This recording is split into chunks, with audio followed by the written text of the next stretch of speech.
ಒಟ್ಟು 5 ಡೈಮೆನ್ಷನ್ ಇದೆ. First dimension time pass ಮಾಡೋದಕ್ಕೆ ಸಿನಿಮಾ ಮಾಡೋಣ ಅಂದರೆ ಶಾರ್ಟ್ ಫಿಲ್ಮ್ ಮಾಡೋಣ ಅಂತ ಶುರು ಆಗಿದ್ದು. ಎರಡನೇದು ಬಂದ್ಬಿಟ್ಟು ಎಲ್ಲರ ಟೈಮು ಇದರಲ್ಲಿ ಬದಲಾಗ್ತಾ ಹೋಗುತ್ತೆ. ಇವತ್ತು ಬೆಗ್ಗರಾಗಿದ್ದವನು ನಾಳೆ ರಾಜ ಆಗ್ತಾನೆ, ಇವತ್ತು ರಾಜನಾಗಿರೋನು ನಾಳೆ ಬೆಗ್ಗರಾಗ್ತಾನೆ. ಉದಾಹರಣೆ ಅಷ್ಟೇ, ನಾನು ಕತೆ ಬಿಟ್ಕೊಳಕ್ಕೆ ನನಗೆ ಇಷ್ಟ ಇಲ್ಲ. ಸೊ ಆ ಥರ ಈ ಕತೆ ಒಳಗಡೆ ಟೈಮ್ ಬದಲಾಗ್ತಾ ಹೋಗುತ್ತೆ, ಟೈಮ್ ಪಾಸ್ ಆಗ್ತಾ ಇರುತ್ತೆ.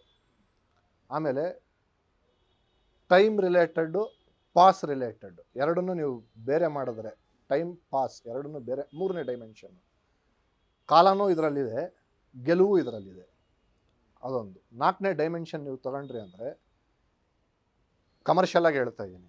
ಟೈಮ್ ಪಾಸ್ ಅನ್ನೋ ಟೈಟಲ್ ಕ್ಯಾಚಿಯಾಗಿದೆ, ಕಮರ್ಷಿಯಲ್ ಆಗಿದೆ. ಇವಾಗ ನಾನು ಎಲ್ಲೇ ಹೋಗ್ಬಿಟ್ಟು ಯಾರಿಗಾದ್ರೂ ಚೇರ್ ಅಪ್ ಮಾಡಬೇಕು ಅಂದ್ರೂ ಗಣೇಶ ಬಂದ ಕಾಯಿ ಕಡ್ಬೋತಿಂದ ಗಣೇಶ ಬಪ್ಪ ಮೋರಿಯ, ಗಣೇಶ ಬಪ್ಪ ಅಂದರೆ ಅವ್ರು ಮೋರಿಯ ಅಂತಾರೆ. ಇವಾಗ ನಾನು ಬೇರೆ ಟೈಟಲ್ ಇಟ್ಟರೆ ಜನ ಅದನ್ನು ಹೇಗೆ ಕೂಗ್ತಾರೆ ಗೊತ್ತಿಲ್ಲ. ಅದೇ ನಾನು ಇಲ್ಲಿ ಪಾಸ್ ಪಾಸ್ ಅಂತ ಕೂಗಿದ್ರೆ ಎದುರುಗಡೆ ಅವರು ಟೈಮ್ ಪಾಸ್ ಅಂತ ಕೂಗ್ತಾರೆ.